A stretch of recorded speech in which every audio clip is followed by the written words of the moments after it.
Hibou. Un jour, quelqu'un va vraiment se demander ce qui se passe avec ce hibou. Bref, vous savez quel jour on est?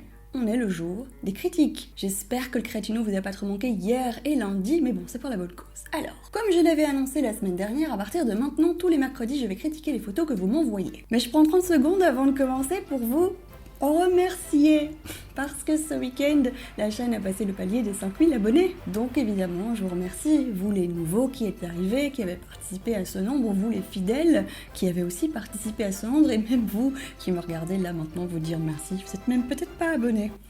J'ai prévu une petite vidéo marrante pour marquer le coup, ainsi qu'une FAQ, donc d'ores et déjà, je vous encourage à me laisser toutes vos questions en commentaire. Questions qui peuvent être en rapport avec ma chaîne, ma vie de photographe, mes images, mon expatriation, même si ça vous chante, allez-y. Aimes-tu le caca? Allez, fini la parenthèse, on commence sans plus attendre avec la première image de cette session de critique. Alors déjà, chapeau pour l'idée, c'est rigolo, c'est graphique et assez original. Alors j'en ai déjà vu, des portraits qui enrobent ou recouvrent des visages de trucs en tout genre, comme du caca par exemple. Mais j'aime que ton idée ait été spontanée, comme tu l'expliques. T'as vu les bonbons, tu t'es dit pourquoi pas en faire un masque, et voilà où ça nous mène. Le fait que la modèle ait été allongée pour éviter que les bonbons se cassent la gueule, j'imagine, est aussi plutôt malin. Surtout que franchement, si tu me l'avais pas dit, je pense pas que je m'en serais rendu compte, vraiment. L'image globale est assez lisible avec ses lumières latérales, et j'aime bien le contraste que tu as créé entre l'aspect innocent, amusant, léger et gourmand des bonbons. Oui d'ailleurs, ça me tente de faire. Et l'ambiance générale du portrait qui est plutôt dérangeante et sombre. On croirait un peu l'affiche d'un film gore en mode Cette péché capitaux, elle met tellement les bonbons qu'elle mérite une punition.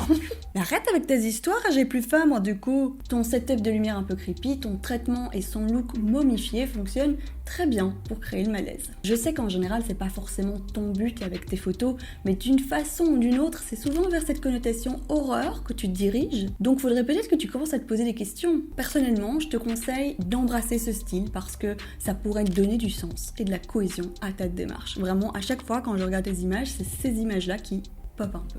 Voilà. Alors, niveau remarque technique, je dirais que premièrement, la tête est un petit peu trop bord cadre à gauche et j'aurais aimé quelque chose d'un petit peu plus rigoureusement symétrique ou asymétrique, mais de façon assumée. Parce que là, j'ai juste envie de lui redresser un peu la tête. Deuxième remarque, la map.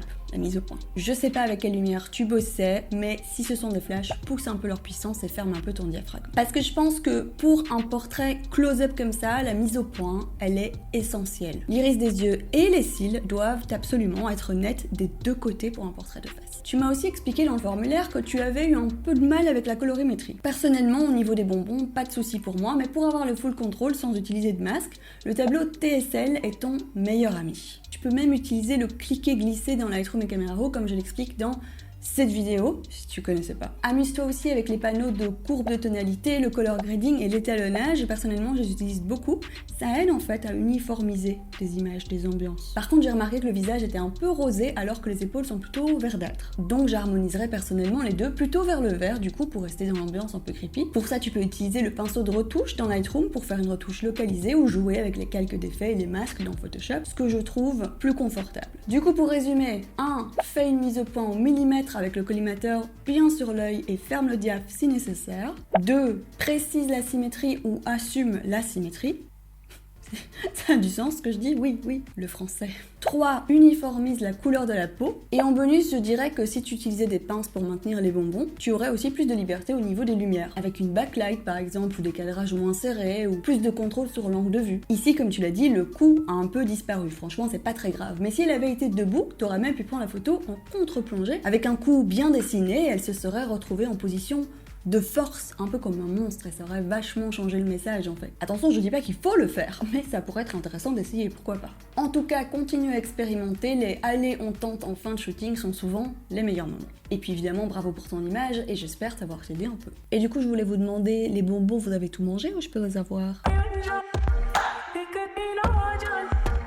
Alors pour cette image, comme tu me l'as bien dit, elle fait en effet penser à de la peinture, plus précisément relative au style impressionniste. Pourquoi? Parce que premièrement, toutes les feuilles ressemblent à des coups de pinceau. Le réalisme n'est pas au cœur des priorités de l'impressionnisme, il capture moins la réalité qu'une impression. Ah ouais, du coup, le nom est logique. Les artistes impressionnistes ont abandonné les grands thèmes historiques et mythologiques pour partager à la place les sensations simples qu'offre la vie, les lumières, les instants éphémères. Et c'est exactement ce que tu as fait, tu te promenais en famille, ton regard et ta sensibilité ont été captivés par ce tapis de feuilles au-dessus de ta tête, et voilà. C'est marrant parce qu'on dit souvent que l'avènement de la photographie a libéré les artistes peintres de leur responsabilité de représentation fidèle, ou plus ou moins fidèle, de la réalité. Et que c'est là qu'ils ont vraiment commencé à jouer. Et toi, avec ton appareil et cette image, tu dis un peu, écoute, moi non plus, je suis pas là pour documenter la réalité, j'avais juste une impression fugace à partager. Alors je doute pas que si tu postes cette image sur un groupe photo, tu risques bien de te faire défoncer par contre. C'est plat, Diront certains. les couleurs sont pas naturelles. Diront d'autres. Franchement, on dirait même pas une photo. Et autres. C'est une blague? Bon, j'exagère peut-être un peu, mais sache qu'à l'émergence de l'impressionnisme, il a aussi été vivement critiqué, moqué même. On reconnaît notamment l'impressionnisme par son aspect un peu brut, voire inachevé, et pour les puristes, c'est souvent difficile à accepter.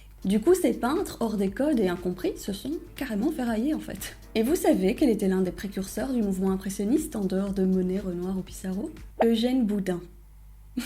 Que dira ça? Mais c'est génial, il s'appelle Bouddha, le type.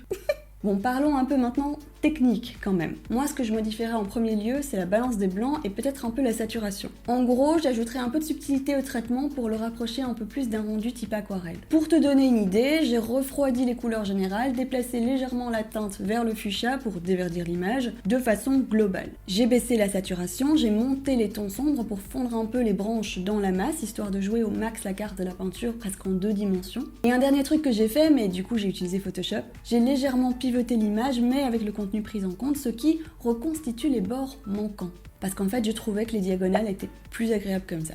Donc voilà, si cette esthétique impressionniste te parle, je te conseille de prendre à l'avenir des photos en pleine conscience de cette démarche. Tu partages des impressions imprécises, presque abstraites, et c'est tout à fait valide. Tu peux même aller changer la bio de ton Instagram si t'as envie, comme ça met les choses au clair. Inspire-toi des peintures de Monet pour tes traitements, et voilà. En tout cas, je suis curieuse de voir ce que tu vas faire ensuite. Alors. Déjà, bravo pour le courage, parce que faire une photo à 4h du mat, c'est pas commun. Ensuite, bravo pour l'image que je trouve vraiment sublime. Alors, on sent que t'as dû pousser les ISO malgré les 30 secondes de pause, et si j'imagine bien, comme tu me l'as dit, que ta modèle avait du mal à rester 100% statique, j'aime assez la légère évanescence que ça confère à sa silhouette.